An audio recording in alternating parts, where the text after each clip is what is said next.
And guess what? I still read those books. I still watch those videos. I still love amazing quotes, but I don't depend on them to change my life. I leverage them to support who I've decided to be. And that's the difference. Motivation Manifesto. The leader who had no title. True grit and grace. Amberly Lago, are you kidding me? My personal favorite, $1 Million Influence by yours truly. Lewis Howes, The School of Greatness. And don't get me started on the motivational speakers. Eric Thomas, Cassandra Worthy, David Goggins, Lisa Nichols, Michael Beckwith, Les Brown. Okay, so here's the question. With all these motivational books, videos, quotes, with all these sources of potential inspiration and content that can actually change your life, why doesn't it? Why don't these things change your life? Why can you read and watch and listen to so many brilliant minds and still find yourself stuck in the same place and in what seem to be repeating patterns of the same old lifestyle? Today, we're going to dive in. I'm going to do two things for you. One, I'm going to explain why that happens. And two, how to fix it once and for all. Let's get started. I think the easiest way to explain this phenomena is to start with a simple story. So a few years back when my daughter was in the elementary school, it was June, school was out for the year, and here comes summer. And one of the projects that my daughter had to do over the summertime was called a Thrill Points assignment. And all that meant was the students were able to collect points for doing really cool stuff like going on vacation or reading a certain number of books, practicing math, going to the beach, doing things that were cool and fun and productive over the summertime. They would get points. And then when school started the next year, they could brag about what they did all summer. So I had this brilliant idea to do this with her, which is cool because this wound up being the summer that I started my first podcast. I started writing my first book, but I had this one thing that I wanted to do at the time. I'm a pretty big guy. I'm like 6'4", about 240 pounds, roughly, give or take, depending on the year. And at the time I was running about like 3.5 miles every time I would go for a run. I was doing 5Ks, stuff like that. So I had this great idea. Hey, one of my Thrill Points challenges for the summer is going to be I'm going to double what I usually run, meaning I'm going to go, instead of running 3.5 miles routinely this summer, I'm going to run 7. So I tell this to my daughter, and she just kind of looks at me and says, I don't get it. Like, what's the point of running 7 miles? Who runs 7 miles? Why is that going to change anything? And why is that even exciting? It's certainly not thrilling. You don't get points for that. Now, mind you, she's probably roughly 9 years old at the time.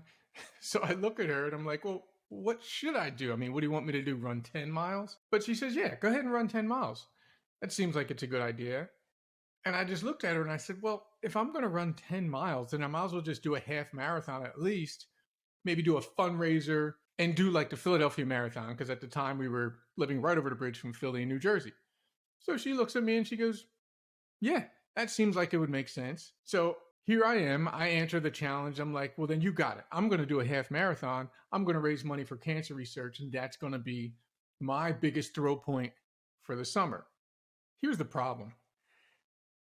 I had no idea how to run a half a marathon. I mean, 13.1 miles for me, that was a lot. So now I had to figure out, okay, I overcommitted to this challenge. How do I get from 3 miles to 13?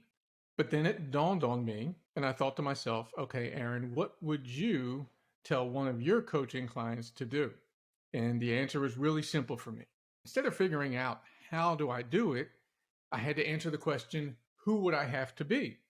And very simply, the answer was I would need to be a runner. Because if I decide that I am a runner as a portion of my identity, well, then it becomes simple. I can just wake up in the morning and say, okay, what does a runner do in the morning? Well, they go run. What does a runner learn during any given day? I don't know, maybe something about what's the appropriate way, what's the best way to set a pace in a distance run? What's the best way to run and plant your feet when they hit the ground so you don't develop shin splints or hip issues? What kind of equipment does a runner need? What are the best shoes for me to run in? So the point is, simply by claiming that identity, it didn't make the challenge easy, but it made it certainly attainable. I was able to logically go through this step-by-step process of attaining a goal that I had to hit by the end of the summer. And here's why that's relevant to the challenge that we're talking about with changing something you want to change in your life, and why the videos and the books and the really inspirational quotes don't fix anything. It's because if you ingest all this material, all this information that should help, but you still identify yourself as the exact same person, you're going to have the exact same standards. You're going to continue the same habits. You're going to have the same mindset. Until you decide you are something different, you will continue to be the same. There's a Dr. Daphne Oyserman at the University of Michigan who did some research on the subject. And I want to quote her here. Once an identity is formed, action and procedural readiness can be cued without conscious awareness or systematic processing, resulting in beneficial outcomes. Now, what does all that mean? It simply means this. The decision of identity prompts the change in behavior. So you don't have to decide what you need to do after reading a book. You don't need to decide what you need to do after reading an amazing quote or listening to an amazing speech. You just have to decide who you're going to be. And that is one of the most simplest, but not necessarily easiest things for us to comprehend. It is a process. So my solution for you is this. Whatever you're trying to get out of the books you read, the videos you watch, the quotes you read, the people that you spend your time in, virtually or in person, who specifically do you need to become to make those changes stick? Do you need to be a dependable leader? Do you need to be an amazing parent? Do you need to be a trustworthy and ethical CEO? Do you need to be an inspiring entrepreneur? I challenge you to write that down.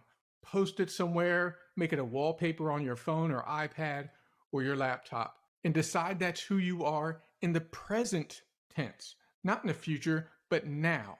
Because as simple as it sounds, deciding who to be is how I got that first half marathon ribbon that I still have in my office today.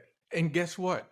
I still read those books. I still watch those videos. I still love amazing quotes, but I don't depend on them to change my life. I leverage them to support who I've decided to be. And that's the difference. These things weren't meant to change your life. They were meant to support you as you made the changes and become the person you want to be. And if that message sounds helpful to you, go ahead and share it to someone who needs to hear it today. Did you like that episode and did you find it helpful? If you did, go ahead and hit that subscribe button if you haven't already to make sure you keep getting more. And if you'd prefer to listen to this show in audio format because you like your podcasts on the go, head over to iTunes or Spotify or wherever you prefer to listen to podcasts and search for Welcome to Leadership. Hit subscribe and you'll get each new episode delivered directly to you. Thank you for joining me, and I'll see you in the next episode. Hey, did you know if you have a question on leadership or life that you want to hear answered on Welcome to Leadership, you can just ask. Just send me a text message to 239-217-7434. Again, that's 239-217-7434. Or just head over to AaronKeithHawkins.com and hit the podcast question tab and send me your question. You just might hear your question answered on an upcoming episode.